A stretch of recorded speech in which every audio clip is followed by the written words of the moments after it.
तो लास्ट में पहले हम थोड़ा सा देख लें यहाँ से, जो लास्ट लेक्चर में हमने देखा था। हम लास्ट लेक्चर से देख रहे थे फॉर्म्स ऑफ सर ग्रीन आपकी फंक्शन। आवाज बहुत कम आ रही है। हम लास्ट लेक्चर से देख रहे थे फॉर्म्स ऑफ ग्रीन फंक्शंस, और फॉर्म्स ऑफ ग्रीन फंक्शन आवाज के नहीं आ रही। हम हार्डली कैटेगराइज कर सकें। आवाज आ रही है अब आपको? हल्की है। Forms of green function slow है, आ रही है sir. Forms of green function है कि हम कुछ कैटेगराइज कर सकें कि लीनियर में ये 1 डायमेंशन में, 2 डायमेंशन में, 3 डायमेंशन में जो ग्रीन फंक्शन है किस तरह के दिखते हैं।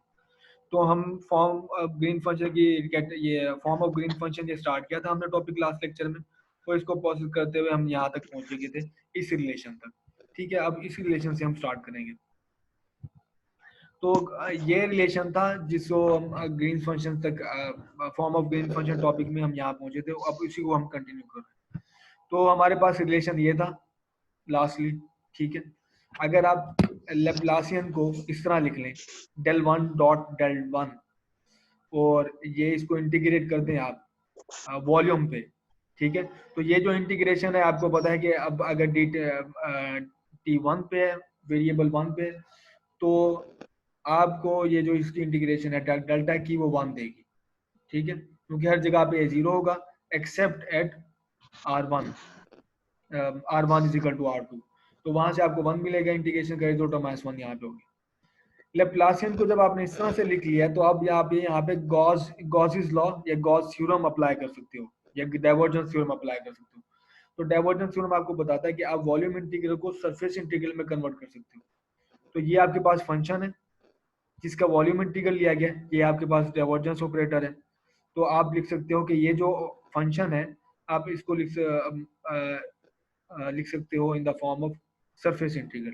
तो ये दोनों इंटीग्रल बाय डाइवर्जेंस थ्योरम या गॉस लॉ इक्वल है, कि आप ये डाइवर्जेंस थ्योरम आपको अलाउ करता है ठीक कि है। आप वॉल्यूम इंटीग्रेशन से सरफेस इंटीग्रेशन पे आ जाए। अब ये आपके पास है ये रिजल्ट है। ये इक्वेशन सेटिस्फाई होती है कि अगर आपके पास जो ये डेरिवेटिव है, ये डेरिवेटिव है ना delta one, derivative G one का is equal to this term हो। ठीक है, और आर वन टू को हमने ये रिलेशन सेटिस्फाई करना है। अब ये रिलेशन ग्रीन फंक्शन में काफी सारे मिल जाएंगे जो ये रिलेशन सेटिस्फाई करते हैं।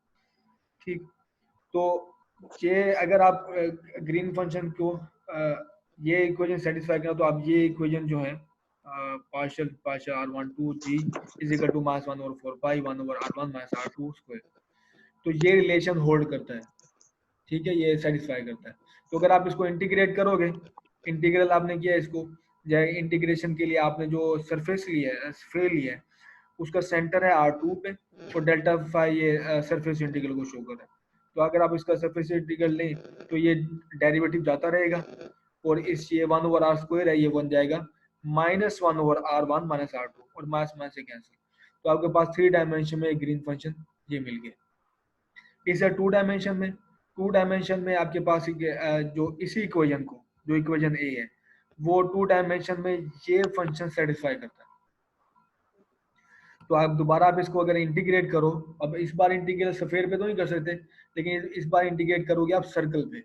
सर्कल जो सेंटर्ड है R2 पे, रो 2 पे, रो 2 इस तरह डिफाइंड है। तो आप फिर अगर आप इसको इंटीग्रेट करोगे तो ये डेरिवेटिव जाता रहेगा, और आपके पास इसका वन ओवर एक्स है लेट से, और वन ओवर एक्स का इंटीग्रेशन होता है आपको पता है लॉग एक्स या log rho one minus rho two. ठीक है, तो दोनों जो हमने जी देखे हैं, ये देखे हैं ग्रीन फंक्शन देखे हैं 2 डायमेंशन में और 3 डायमेंशन में। तो ये किसी भी आप इसमें for both G we may add any multiple of the regular solution of homogeneous equation as need to satisfy boundary condition. तो हमें पता है कि जी जो हम यहाँ पे यूज कर रहे हैं वो हमें मिल रहा है, प्रोवाइड करता है पर्टिकुलर सॉल्यूशन। तो आप इसमें जो रेगुलर सॉल्यूशन होमोजेनियस के हैं वो भी आप ऐड कर सकते हो, उसके बाद बाउंड्री कंडीशन को सेटिस्फाई कर सकते हो। याद है हमारे पास पर्टिकुलर सॉल्यूशन हम लेके आ रहे हैं ग्रीन फंक्शन से, और जो 2 इंडिपेंडेंट सॉल्यूशन थे सेकंड ऑर्डर डिफरेंशियल इक्वेशन के लिए वो हमें एसोसिएटेड होमोजेनियस इक्वेशन से मिल जाते हैं। तो हमारे पास जी आ जाएगा पर्टिकुलर सॉल्यूशन के लिए, और सॉल्यूशन होमोजेनियस इक्वेशन का आ जाएगा जो बाउंड्री कंडीशन को मिलकर सेटिस्फाई कर सकते हैं।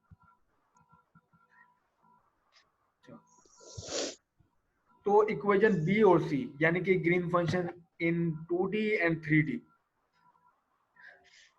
वो बिहेव करते हैं जब R1 is equal to R2, यानी कि वो पॉइंट सोर्स के लिए बिहेव करते हैं, क्योंकि उसमें डेल्टा फंक्शन है। आप ये देख रहे हो डेल्टा किस में ट्रू होगा, डेल्टा के कब ट्रू होता है जब R1 is equal to R2 होगा, उसी पॉइंट पे आपको 1 मिलेगा, अदरवाइज 0 है। तो जो नॉन होमोजेनस आपको ग्रीन इक्वेशन मिल जाएगी। लेकिन अगर आप इसमें सॉरी अगर आपके पास R1 does not is equal to R2 है, तो आपके पास जो डेल्टा वाली जो टर्म है वो 0 हो जाएगी।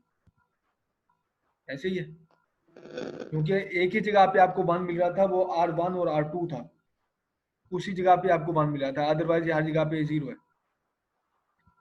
तो R1 does not is equal to R2 पे आपके पास ये लेट से ये ऑपरेटर है L या लेप्लासियन है, और जी पे अप्लाई होता है जी, ये हमेशा आपके पास नॉन होमोजेनियस इक्वेशन सेटिस्फाई करेगा।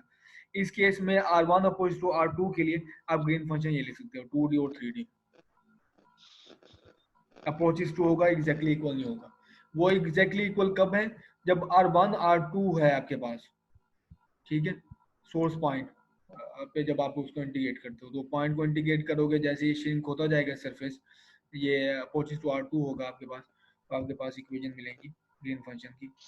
ये दो टर्म्स है 2D में और 3D में। यहाँ तो कोई क्वेश्चन है तो पूछे। तो एक ये आर स्कैन पे मूव होने का एक ये भी मकसद था कि ये जो वेव फंक्शन है 3D में, ये ग्रीन फंक्शन जो है ये हमारी स्कैटरिंग थ्योरी की बेस करेगा क्वांटम मैकेनिक्स में। ये हम यूज करेंगे वाइडली ग्रीन फंक्शन, ठीक है। तो अभी तक हमने देखी है सिर्फ form of green function, form किसमें 2D में 3D में। तो अगर आपके पास 2D है और इस तरह की इक्वेशन बनती है तो आपके पास ग्रीन फंक्शन इस तरह मिल सकता है, आपको इक्वेशन एक्सप्लिसिटली सॉल्व नहीं करनी पड़ेगी।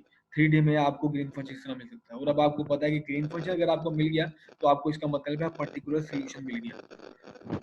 और होमोजेनियस सोल्यूशन लेने का आपको तरीका पता है, सीरीज सोल्यूशन है, कोई और मेथड्स हैं।